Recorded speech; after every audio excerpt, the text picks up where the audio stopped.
Then the fifth step is to profile and analyze the homogeneous segments. So we've got 3 segments in total. So the profile of individual segments resulting from step 4 should include the segment size, the expected growth of the segment, the purchase frequency, the current brand usage and brand loyalty, and lastly the long-term sales and profit potential. We can't do that right now for this the segments that we've got, but if you had to really do a segmentation process, you would analyze these different segments and you'd find a lot of data on the different segments to determine these various things so that you can determine which one should we target. We are going to do a small analysis though. So the size of the different segments, lecturers, there are probably about 100 lecturers in the engineering building. There are probably about 2,000 students who are often in the engineering building. Admin, about 50, and cleaners also about 20. Okay? Then variable 2, income. So here we have high, probably 30, and medium lecturers, income probably 70. Students with a medium income, roughly 500, whereas those with a low income, probably the most, 1,500. Most students don't have very much money. Admin, who have a medium income, probably about all of them, and cleaners who all have a low income. Okay, so then in our third variable we combine them all together. So those who have high income, who want high benefits, there's about 30 of them. Those with medium benefits, there's about 620 of them, and those with who are low income benefits, there's about 1,520. Okay, so we're already beginning to analyze our market using size. So this information can then be used to rank potential market segments by profit opportunity, risk, consistency with the firm's mission, and other factors that is important to the firm. So you can determine which one of these segments is going to be the most profitable, is going to have the highest risk, is going to be a good fit for the company.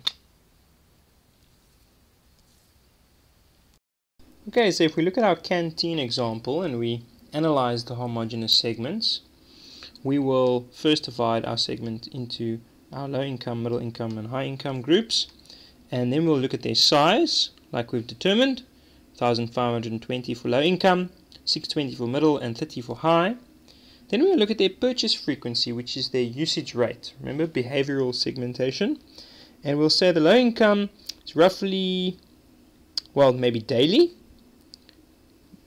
Middle income maybe 3 times a week, and high income maybe twice a week. Their purchase amount might be, let's say, 15 Rand for the low income group because they won't spend that much every day. And then the middle income, even though they do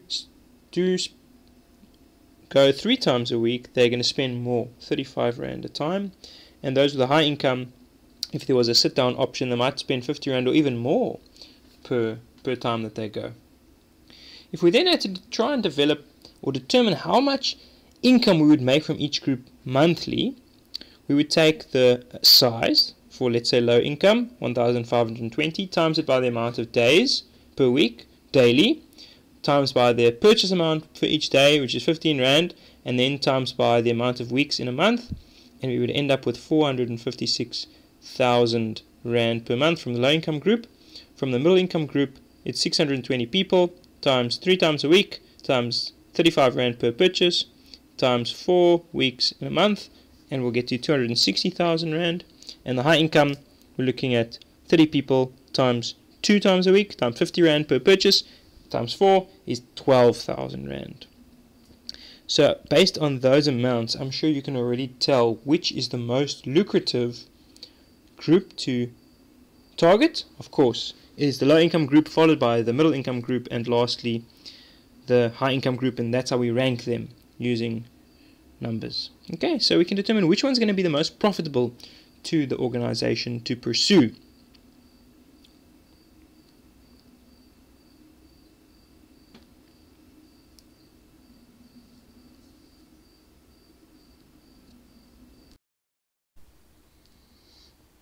Okay, so once profiled, the 4 segmentation criteria must be considered for each segment. This is still part of profiling and analyzing the segments.